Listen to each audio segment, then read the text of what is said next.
વડોદરામાં મરાઠી સમાજની દશાપેડ વિધિની જગ્યાનો મામલો ખાસવાડી સ્મશાનમાં મરાઠી સમાજની જગ્યામાં સુવિધાનો અભાવ છે।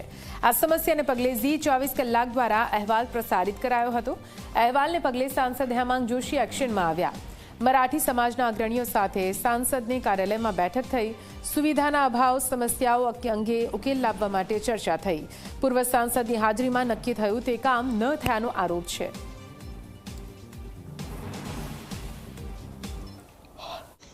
વડોદરાના ખાસવાડી સ્મશાનમાં મહારાષ્ટ્રીયન સમાજની 10 પિંડ વિધિ માટેની જગ્યા ખંડેર બની હોવાનો અહેવાલ જી24 કલાકે ગઈકાલે દર્શાવ્યો હતો। ત્યારબાદ આજે મહારાષ્ટ્રીયન સમાજને વડોદરાના સાંસદ હેમાંગ જોશીએ તેમને મળવા બોલાવ્યા, તેમની સાથે બેઠક કરી। આપ જોઈ શકો છો કે આ તમામ મહારાષ્ટ્રીયન સમાજના અગ્રણીઓ છે કે જેમની બેઠક બાદ તેઓ બહાર આવે છે। આપણે અગ્રણીઓ સાથે વાત કરીશું। શું કહેશો, જે રીતના સાંસદ સાથે તમારી બેઠક થઈ, શું વાતચીત થઈ, શું તમને આશ્વાસન આપવામાં આવ્યું છે? સૌથી પહેલાં તો આપનો હું આભાર માનું છું કે ગઈકાલે આપે અમારા સમાજ સાથે ઊભા રહી અને જે આ પ્રસિદ્ધ કર્યું એનું આ પરિણામ છે।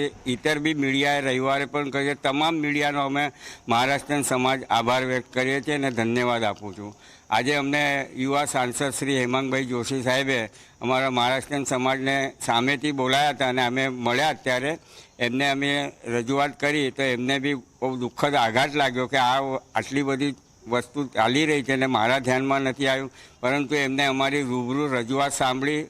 ત્યાં જે અમારા મહિલાઓને પુરુષોને જે વિધિ દરમિયાન તકલીફો પડે છે, શૌચની વ્યવસ્થા નથી, કપડાં બદલવાની વ્યવસ્થા નથી, પાણીની વ્યવસ્થા નથી, એમને બહુ આઘાત લાગ્યો અને એમને અમને ગેરંટી આપી કે આજે બપોરે 2:30 વાગે તમે સમાજના તમામ આગેવાનો ત્યાં આવો ને 2:30 વાગે એ સ્થળ સ્થિતિનું નિરીક્ષણ કરી અને આગળ એ ફોલો કરશે અને કેમ કામ અટક્યું છે અને કેમ થતું નથી એ કામ ચાલુ કરવા આપવા માટેની એમને હૈયાધારણા આપેલી છે। એટલે હું સમગ્ર વડોદરા શહેર મહારાષ્ટ્રીયન સમાજ વતી યુવા સાંસદ શ્રી હેમાંગભાઈ જોશી સાહેબનું દિલપૂર્વક આભાર વ્યક્ત કરી અને ધન્યવાદ આપું છું। તમે શું કહો છો, જે રીતના ઘણા દિવસોથી, ઘણા વર્ષોથી તમે એક કચેરીથી બીજી કચેરીમાં જતા હતા, એક અધિકારીથી બીજા અધિકારી પર જતા હતા, ગોળ ગોળ ફરતા હતા, પરંતુ આજે હેમાંગભાઈને મળવા આવ્યા, સામેથી બોલાયા, બેઠક થઈ, શું રજૂઆત થઈ અને શું આશ્વાસન મળ્યું? આજે અમારી રજૂઆત હતી એ રજૂઆત ખૂબ ગંભીર હતી, સમાજ હિતની હતી, કોઈની વ્યક્તિગત નથી। વાત એવી હતી કે ખાસ વડી સ્મશાનની નવીનીકરણની કામગીરી હાથમાં લેવામાં આવી હતી 2023ની અંદર અને કમિટમેન્ટ એવું હતું કે મહારાષ્ટ્રીયન સમાજની 10 પિંડની જે આ વિધિ થાય છે એ જગ્યાને પણ નવીનીકરણની કામગીરી હાથમાં લેવામાં આવશે, પણ આજ દિન સુધી ત્યાંથી એક વીટ પણ હલાવી નથી। અને જે તે સમયે અમે જે પણ લાગતા વળતા જે પણ અધિકારીઓ છે, નેતાઓ છે, એમને અમે આવેદન પણ કર્યું હતું। જ્યારે અમે સમસ્ત મહારાષ્ટ્રીયન સમાજ દ્વારા રવિવારે જે અમે આંદોલન કર્યું, સૂત્રોચ્ચાર કરી જે આંદોલન કર્યું અને એ આંદોલનને ધ્યાનમાં લઈને આજે અમારા સાંસદશ્રીએ આજે અમને બોલાવ્યા। મુદ્દાની વાત એ છે કે અત્યાર સુધી ઘણા એવા મેં આવેદનપત્ર આપ્યા છે, પણ આવેદનપત્ર અમારા ડસ્ટબિનમાં ફેંકવામાં આવ્યા છે। પણ ખરેખર નેતા કેવા હોવો જોઈએ, જનપ્રતિનિધિ કેવો હોવો જોઈએ એનું સૌથી મોટું ઉદાહરણ આજે ખરેખર સાંસદજીએ પૂરું પાડ્યું છે। કેમ કે જ્યારે ગંભીર વિષય હોય ને ગંભીર વિષય માટે એમને લાગણી હતી, જે સમયે અમે એમને રજૂઆત કરી તો એમને બી ખૂબ વાતનું દુઃખ થયું કે આ વસ્તુ કેમ થઈ રહી છે। એટલે એમને આશ્વાસન આપ્યું છે આજે 2:30 થી 3 વાગે સ્થળ પર મુલાકાત કરવાના છે।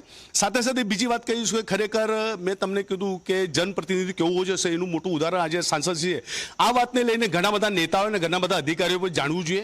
કેમ કે જ્યારે લોકો સમાજના પ્રતિનિધિઓ તમને રજૂઆત કરતા હોય ને રજૂઆત જનહિતની હોય તો ખરેખર એ એમને ગંભીરતા લેવી જોઈએ। પણ ઠીક છે, આજે અમને જે સાંસદે જે સારો પ્રતિસાદ આપ્યો છે ને અમને પૂરો વિશ્વાસ છે કે અમારી જે માંગ છે એ પરિપૂર્ણ થશે। બિલકુલ બિલકુલ। તો જે રીતના મરાઠી સમાજને હવે એક વિશ્વાસ થયો છે કે સાંસદ હેમાંગ જોશીને જ્યારે તેઓ મળ્યા છે અને તેમને જે આશ્વાસન મળ્યું છે ત્યારે તેમની જે ઘણા વર્ષોથી જે આ નવીનીકરણની માંગ છે 10 પિંડ વિધિની જગ્યાની, તે હવે શરૂ થશે અને સાંસદ પોતે સ્થળ પર વિઝિટ લઈને અધિકારીઓને જરૂરી જે સૂચનાઓ છે, આદેશ છે તે પણ કરવાના છે। તે પ્રકારની વાત સાંસદે પણ જી24 કલાક સાથે કરી છે।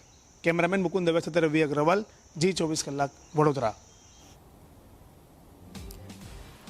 તો આપ જો મરાઠી સમાજની જે સ્મશાનની જગ્યા હતી ત્યાં સુવિધાનો અભાવ ખૂબ જ લાંબા સમયથી હતો, જો કે હવે આ સુવિધા મળી જશે તેવી આશા પણ વ્યક્ત કરવામાં આવી રહી છે।